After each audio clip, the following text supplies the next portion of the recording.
अऊज़ु बिल्लाहि मिनश शैतानिर रजीम बिस्मिल्लाहिर रहमानिर रहीम कुल अऊज़ु बिरब्बिल फलक मिन शर्रि मा खलक व मिन शर्रि गासिकिन इज़ा वक़ब व मिन शर्रि नफ़ासाति फ़िल उक़द व मिन शर्रि हासिदिन इज़ा हसद। नाज़रीन, बरवक्त टीवी के प्रोग्राम आपका मेज़बान ज़ुहैब नासिर हाज़िर खिदमत है। अस्सलाम वालेकुम, मोहब्बत भरा सलाम कबूल कीजिएगा। मैं उम्मीद करता हूँ आप खैरियत से हैं, ठीक ठाक हैं, सलामत हैं, आपके रोज़े अच्छे जा रहे हैं। जो सफ़र में है अल्लाह पाक उनको बखैरियत अपनी मंजिल तक पहुँचाए। जो इम्तिहानात के लिए तैयारी कर रहे हैं अल्लाह पाक उनको कामयाबी अता फरमाए। जो रोज़ी की राह में लगे हुए हैं, जो मेहनत कर रहे हैं, अल्लाह पाक उनको अच्छा सलाह दे। आमीन सुम आमीन। नाज़रीन, हज़रत अबू हुरैरा से रवायत है, एक मरतबा लोगों ने आप सल्लल्लाहु अलैहि वसल्लम से कहा मुशरिकीन के लिए बद्दुआ कीजिए। तो आप सल्लल्लाहु अलैहि वसल्लम ने फरमाया कि मैं लानत करने के लिए नहीं आया हूँ, मैं किसी को बद्दुआ देने के लिए नहीं आया हूँ। अल्लाह रब्बुल इज़्ज़त ने मुझे रहमत बना कर भेजा है। तो नबी करीम सल्लल्लाहु अलैहि वसल्लम रहमतुल आलमीन है, रहमतुल मुस्लिमीन नहीं, रहमतुल आलमीन है। नाज़रीन, इसका सबूत हमें आज कल जितने भी मुसन्निफ़ हैं यूरोपियन उनसे भी मिलता है। वो भी नबी करीम सल्लल्लाहु अलैहि वसल्लम की बहुत तारीफ़ करते हैं। एक किताब है कि 100 मुतासिर कुन अशख़ास, ये माइकल हर्ड ने लिखी है ये किताब, और आपने भी पढ़ी होगी। आप मुझसे ज़्यादा इल्म व दानिश का शौक़ रखते हैं। उसमें नबी करीम सल्लल्लाहु अलैहि वसल्लम का पहला टॉप नाम दिया गया है, यानी कि वो पहले नंबर है। तो उनके जो अपने लोग थे अपने मज़हब के, तो उन्होंने कहा कि आपने इसको किस तरह पहला नंबर दे दिया। तो उन्होंने माइकल हर्ड ने एग्जांपल दिया कि वो गरीब थे, और सब नबियों में अगर देखा जाए तो वो सब नबियों में से गरीब थे, मतलब इकोनॉमिकली उनकी कंडीशन अच्छी नहीं थी। वो बेहतर वकील थे, हालांकि वो किसी भी इंस्टीट्यूशन नहीं गए थे, वो बेहतर वकील थे, वो बेहतर हुक्मरान थे, वो बेहतर जंगजू थे,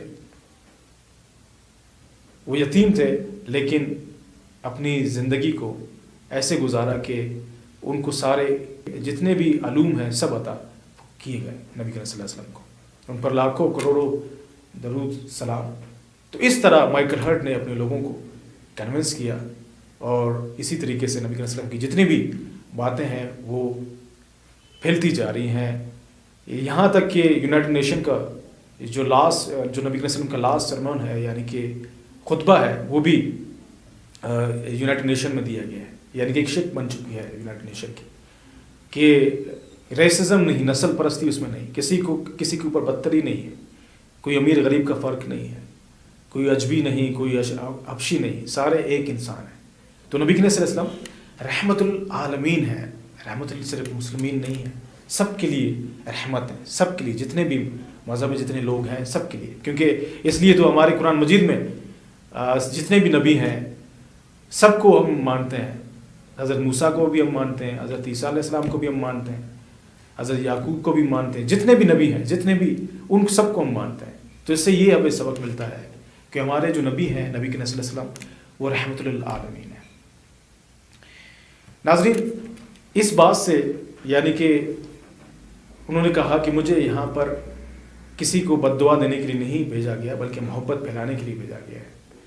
एक जो मैसेज है, एक जो पैगाम है, वो मुझे देने के लिए भेजा गया है। इस वाक़े से हमें ये सबक मिलता है कि जब हमारे रसूल पाक सल्लल्लाहु अलैहि वसल्लम कभी मुश्किल, इसका मतलब ये कि वो कभी मुशरिकीन के ख़िलाफ़ कोई बात नहीं करते थे। हाँ, आर्गू करते थे बहुत अच्छी तरीके से, रेशनलिटी से, लेकिन किसी को बुरा भला नहीं कहते थे, बल्कि अपने अमल से ही वो जंग जी जाते थे।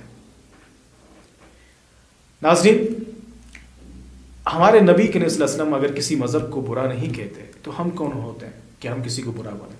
यहाँ तक कि हम आपस में ही बढ़ चुके हैं कि हम आपस में ही देख सकते हैं, who is the best, who is the bed, who is the words and who is the best. हम इसमें लगे हुए हैं कि हम एक दूसरे को टाइटल करते हैं, बट हमारे नबी ने तो मोहब्बत की बात की है। सारे मज़ाहिब जितने भी हैं सबकी इज़्ज़त करनी चाहिए, सबको रिस्पेक्ट देनी चाहिए। हमारे इखलाक से इतना होना चाहिए कि वो खुद ही हमारे मज़हब की तरफ आ जाए। और हज़रत उमर फ़ारूक रज़ियल्लाहु अन्हु 3 जो कॉन्टिनेंट्स हैं उसमें हमारे इस्लाम का बोलबाला हुआ। किससे हुआ? इखलाक से हुआ। ہمارے جو صحابہ کرام کی جو باتیں تھیں، ان کے جو اخلاق تھا، اس کی وجہ سے ہمارا اسلام پھیلا. تو ہمیں کسی مذہب کو برا بھلا بالکل بھی نہیں کہنا چاہیے، بالکل بھی نہیں کہنا چاہیے. یہ ہمیں یہ سبق ملا ہے نبی کریم صلی اللہ علیہ وسلم. ناظرین، میں امید کرتا ہوں کہ جو آج ہم نے حدیث پڑھی، اللہ پاک ان پر ہمیں عمل کرنے کی توفیق عطا فرمائے. انشاءاللہ اگلی نشست میں آپ کے ساتھ ملاقات ہوگی. اپنے میزبان صہیب ناصر کو اجازت دیجیے گا. اللہ آپ کا نگہبان.